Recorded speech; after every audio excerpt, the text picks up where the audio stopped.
Impossible pour les enfants des années 80 d'oublier David Rapaport.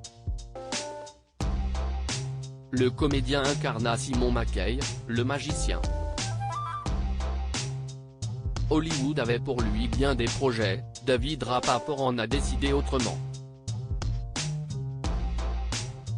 C'est en 1986 que le magicien fait son premier tour, en apparaissant sur le petit écran américain.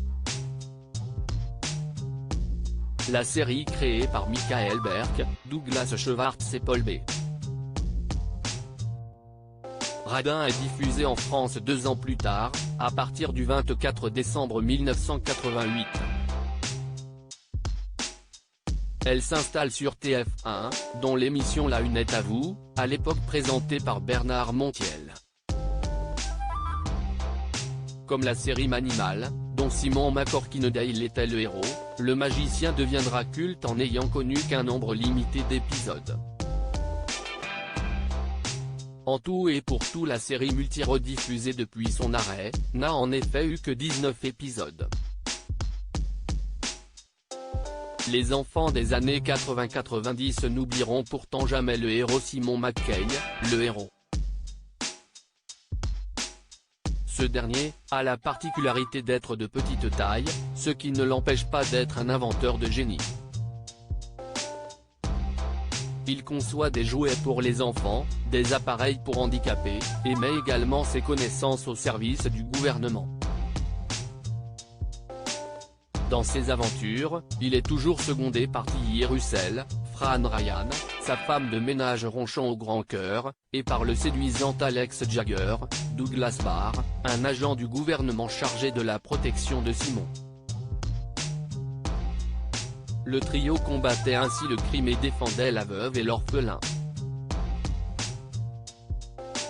En secret, David Rapaport combattait une terrible dépression pour incarner le magicien C'est l'acteur britannique David Rapaport qui avait été choisi. Devenu l'une des coqueluches d'Hollywood, l'acteur des 1,19 m avait pris grand soin de cacher à tous, qu'il était en guerre depuis toujours, contre la dépression.